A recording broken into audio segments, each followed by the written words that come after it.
तो हेलो दोस्तों, एक बार फिर से आपका स्वागत है। तो आज हम अपना ऑप्शन की सीरीज़ स्टार्ट कर देते हैं, जिसमें हम ऑप्शन के बारे में जानेंगे कि ये क्या है और ये कैसे ट्रेड होते हैं। तो सबसे पहले हम जानते हैं कॉल। तो कॉल क्या है? अभी तक हम स्टॉक मार्केट में जो है कैश के सेगमेंट में ट्रेड करते आ रहे हैं, जिसमें क्या होता है, हम किसी भी स्टॉक को ख़रीद लेते हैं, फिर हम उम्मीद करते हैं कि वो बढ़ेगा या घटेगा। अगर बढ़ जाता है तो हमें प्रॉफिट होता है, पर अगर घट जाता है तो उतना ही हमें लॉस हो जाता है। लेकिन कई बार हमारे मन में आता है कि काश कुछ ऐसा होता कि हमारा जो प्रॉफिट हो वो तो हमारा हो जाए, पर जो लॉस हो वो हमारा लिमिटेड हो जाए। किसी जैसे 10 रुपये ही केवल लॉस हो पर प्रॉफिट मेरा अनलिमिटेड हो जाए। तो ऐसी ही चीज़ के लिए कॉल ऑप्शन यहाँ पे आया है। हम ऐसे समझ सकते हैं कि कॉल एक इंश्योरेंस है। इसमें क्या है, हम स्टॉक का इंश्योरेंस कर रहे हैं। तो यहाँ पे क्या है, सपोज आप कॉल खरीदते हो। कॉल में भी दो चीज़ें होती हैं, एक तो आप उसको बाय कर सकते हो और एक उसको सेल कर सकते हो। तो यहाँ पे अगर आप कॉल को बाय कर रहे हो तो आप इंश्योरेंस को बाय कर रहे हो, और जो कॉल को सेल कर रहा है वो इंश्योरेंस को सेल कर रहा है। सिंपल टर्म में हम ऐसे समझ सकते हैं। तो इंश्योरेंस को बाय करने वाले को क्या होता है, एक प्रीमियम देनी पड़ती है, और जो इंश्योरेंस को सेल कर रहा है उसको वो प्रीमियम मिलती है एक।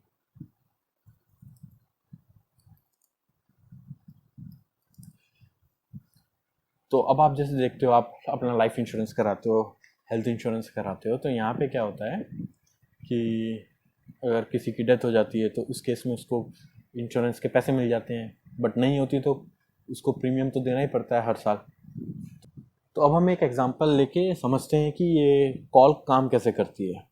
तो सपोज कोई स्टॉक है जिसकी वैल्यू है 100 रुपये इस समय, और इस 100 रुपये के स्टॉक का जो कॉल है उसकी प्रीमियम सपोज 5 रुपये है।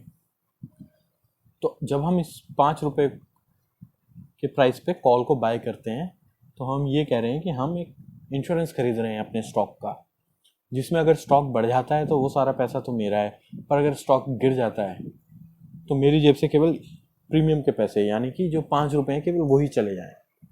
तो कल को अगर स्टॉक की वैल्यू 120 रुपये हो जाती है,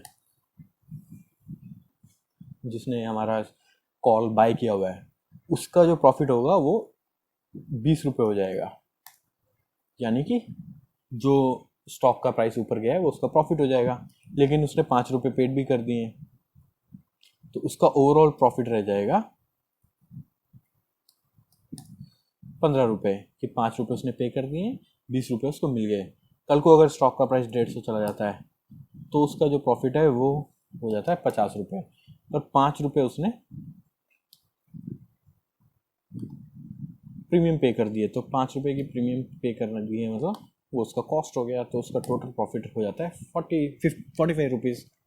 ऐसे ही अगर स्टॉक 200 रुपये चला जाता है कल को, तो उसका जो प्रॉफिट है वो हो जाएगा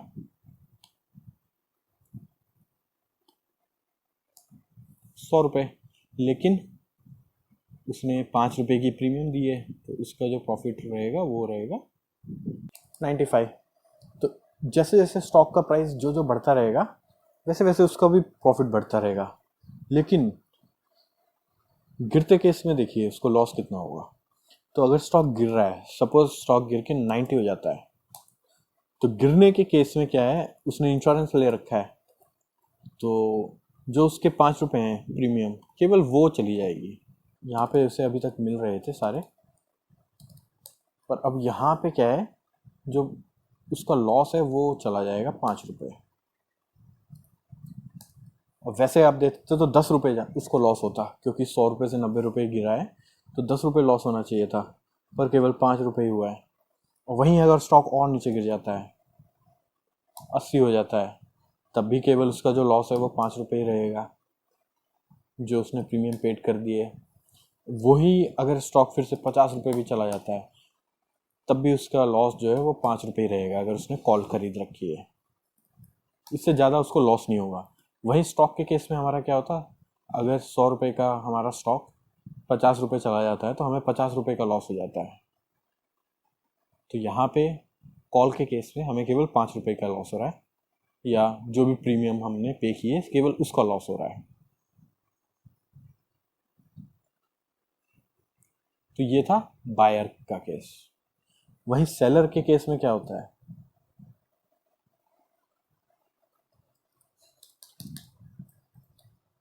वहीं जो सेलर है उसको उतना ही लॉस हो सकता है जितना कि बायर को प्रॉफिट हुआ है। तो इसी केस में देख लेते हैं, अगर किसी ने 100 रुपये में 5 रुपये की प्रीमियम बेची थी तो सेलर को जो है वो 5 रुपये मिल जाएंगे।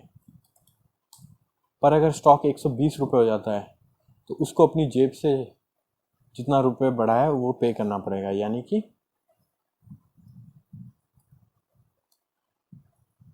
ये अमाउंट उसको पे करनी पड़ेगी।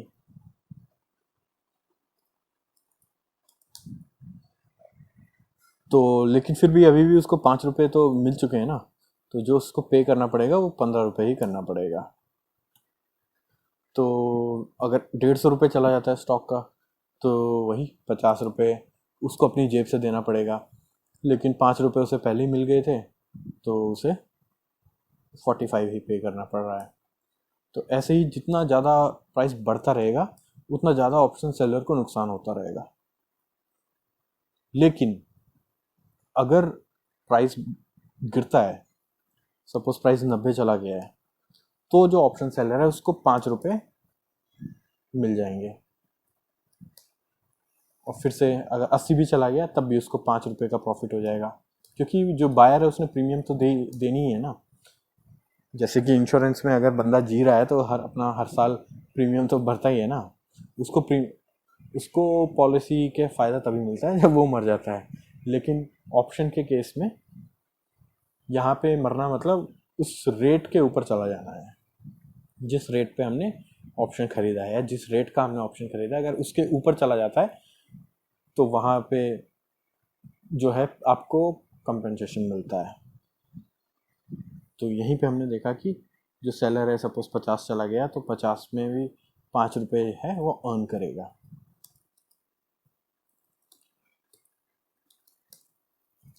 तो कुल मिला के अगर हम इसको कंक्लूड करें तो हमें ये पता लगता है कि जो ऑप्शन का बायर होता है, या अभी ऑप्शन में हम जैसे कॉल की बात कर रहे हैं, तो कॉल का जो बायर है उसका लॉस तो लिमिटेड है, उसका मैक्सिमम लॉस केवल 5 रुपये हो सकता है जो प्रीमियम भरेगा।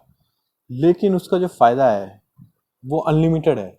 कल को स्टॉक अगर 500 रुपये भी हो जाता है तो भी उसे 495 रुपीज़ मिल जाएंगे।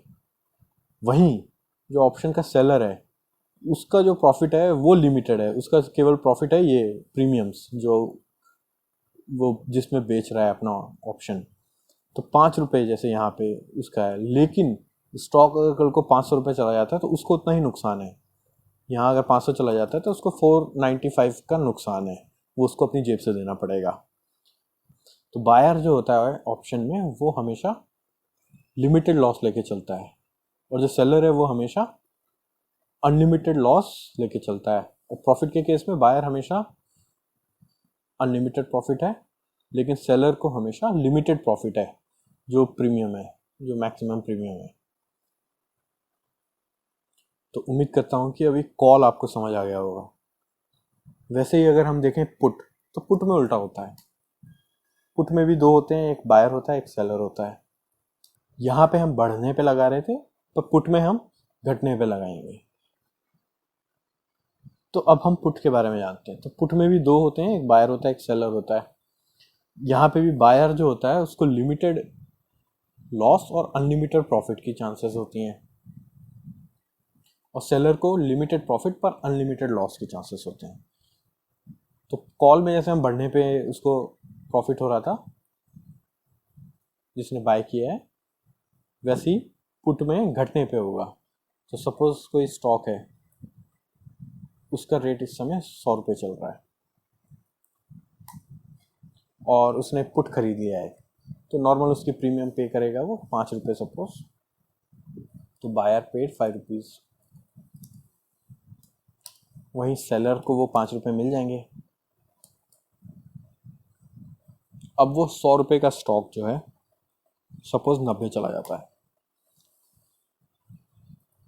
तो जो हमारा बायर है उसको 10 रुपये जो है वो हमारा सेलर पे करेगा। ठीक है, वैसे ही अगर 80 चला जाता है तो 20 रुपये जो है वो हमारा बायर को मिलेंगे, और मिलेंगे किससे? सेलर से। सेलर को अपनी जेब से देना पड़ेगा। और सपोज और नीचे गिर जाता है, 50 रुपये चला जाता है, तो 50 रुपये बायर को मिल जाएंगे और जो सेलर है वो उसको पे करेगा। तो यहाँ पे अगर हम P&L निकालें तो कैसे निकालेंगे?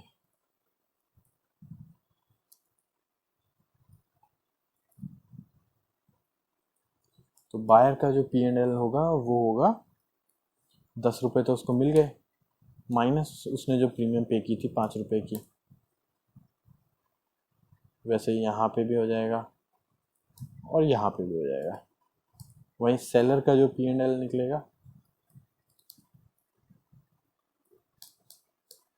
यहाँ पे सेलर के केस में क्या होगा, जो उसने पे करने हैं, यानी कि 10 रुपये तो उसने दे दिए, लेकिन उसे 5 रुपये प्रीमियम भी तो मिली है। तो यहाँ पे उसका 5 रुपये, यहाँ पे उसका 10 रुपये, और सॉरी यहाँ पे उसका 15 रुपये, और यहाँ पे उसका 45 रुपीज़। तो ये P&L है दोनों का। ये माइनस में ही होगा क्योंकि उसे माइनस में ही देना पड़ रहा है, क्योंकि पैसे उसे देने पड़ रहे हैं।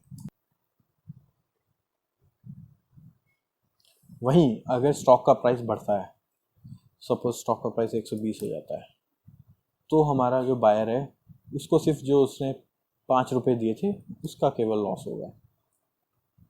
वहीं सेलर, क्योंकि हमने 100 रुपये पे इंश्योरेंस बेचा था, हम कह रहे हैं कि 100 रुपये के नीचे जब जाएगा तब हम उसका क्लेम आपको देंगे। तो 100 रुपये के नीचे तो नहीं गया, बढ़ गया है, तो उसको 5 रुपये मिल जाएंगे। यहाँ पे स्टॉक अगर 120 भी तो 140 चला जाता है सपोज, तो भी उसका सिर्फ 5 रुपये का लॉस है, जबकि यहाँ पे सेलर का केवल 5 रुपये का प्रॉफिट है। तो पुट के केस में बायर को गिरने पे जितना गिरेगा उतना सेलर क्लेम के रूप में उसको देगा। वहीं उसको उसकी जो प्रीमियम है वो सेलर की मैक्सिमम कमाई है। तो पुट के केस में भी हम ये कह सकते हैं कि ऑप्शन सेलर जो है उसका लॉस तो अनलिमिटेड है, मतलब जितना स्टॉक गिरता रहेगा, लेकिन पुट का जो बायर है उसका लॉस केवल 5 रुपये है। और अगर अर्निंग्स की बात है तो बायर की अर्निंग अनलिमिटेड है और सेलर की अर्निंग्स लिमिटेड है। लेकिन होता क्या है, स्टॉक जैसे 100 रुपये है तो मैक्सिमम कितना गिर सकता है? ये गिर के हो सकता है ज़ीरो हो जाए। तो ज़ीरो के केस में आपने 5 रुपये तो प्रीमियम दिया हुआ है, तो यहाँ पे 100 माइनस 5 का आपका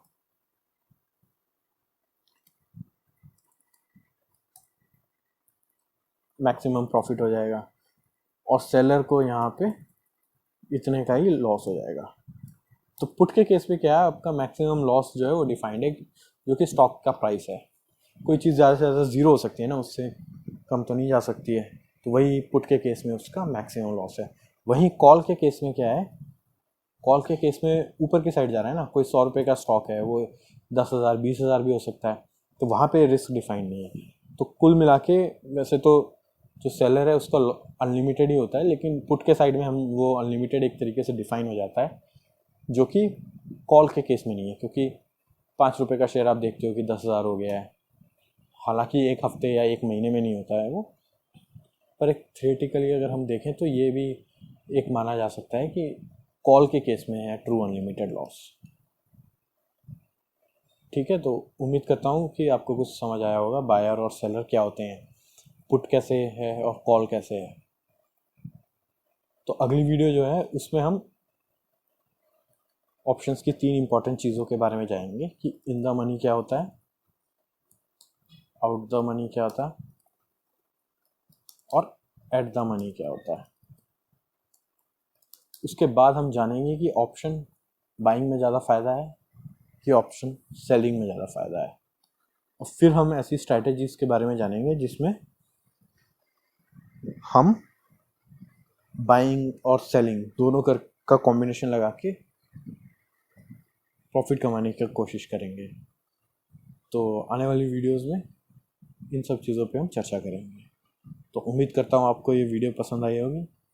बाकी लाइक शेयर और सब्सक्राइब करते रहिए। Thank you.